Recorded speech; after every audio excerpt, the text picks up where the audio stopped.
ശരിക്കും പറഞ്ഞാൽ നമ്മളെ പേടിപ്പിക്കുകയാണ്. കാരണം എന്ന് വെച്ചാൽ നമ്മൾ വണ്ടി ചൂടായിരിക്കുന്നില്ല, വണ്ടിയിൽ ഒരു കുഴപ്പമില്ലാത്ത സമയത്ത് ചാർജിങ്ങിലല്ല, അങ്ങനെ ഇരിക്കുന്ന സമയത്ത് ഒരു വണ്ടി കത്തുക, അതാണ് ഇതിൻ്റെ ഏറ്റവും ഡേഞ്ചർ ആയിട്ടുള്ള സിറ്റുവേഷൻ.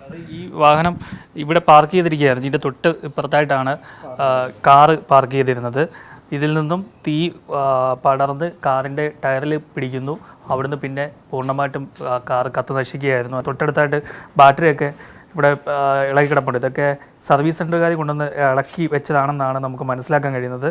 ഞാൻ EV വളരെ പ്രൊമോട്ട് ചെയ്യുന്ന ഒരാളാണ്. എൻ്റെ ഫാമിലിയിലുള്ളവരോടൊക്കെ EV എടുക്കാനാണ് ഞാൻ പറയുക. ബിക്കോസ് ഇന്നത്തെ ഒരു ഫ്യൂച്ചർ എന്ന് പറയുന്നത് EV ആണ്.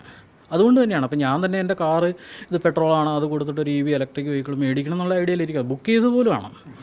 അപ്പോൾ ശരിക്കും പറഞ്ഞു കഴിഞ്ഞാൽ ഈ ഇൻസിഡൻറ്റ് ഉണ്ടായി കഴിഞ്ഞപ്പോൾ എനിക്ക് മനസ്സിലായെന്ന് വെച്ചാൽ, നമുക്കൊരു അപകടം ഉണ്ടായി, ഒരു ഇലക്ട്രിക്കലാണ് അവിടെ മിസ്റ്റേക്ക് ആണെന്ന് മനസ്സിലായി കഴിഞ്ഞാൽ ആ കമ്പനി അത് അക്സെപ്റ്റ് ചെയ്ത് ആ ഒരു കസ്റ്റമറിനുണ്ടായ ഒരു കോമ്പൻസേഷൻ തരാനല്ല ശ്രമിക്കുന്നത്. അവരത് ഹൈഡ് ചെയ്യാനും എന്താണ് ഒരു ഉദ്ദേശം നമുക്കറിയില്ല. ഇതൊരു ഫോറിൻ കൺട്രിയിലാണെങ്കിൽ ഒരിക്കലും അലൗഡ് അല്ല. ഇത്തരം iQube വണ്ടി എടുക്കുന്ന ആൾക്കാർ സൂക്ഷിക്കുക. ഈ വണ്ടി എടുത്താൽ നിങ്ങൾ പാർക്ക് ചെയ്യുന്നത് ഏതെങ്കിലും തുറസായ സ്ഥലത്തായിരിക്കണം. അല്ലെങ്കിൽ ഇതുപോലെ വീടിനും നാശമുണ്ടാകും, തൊട്ടടുത്തുള്ള വാഹനത്തിനും നാശമുണ്ടാകും.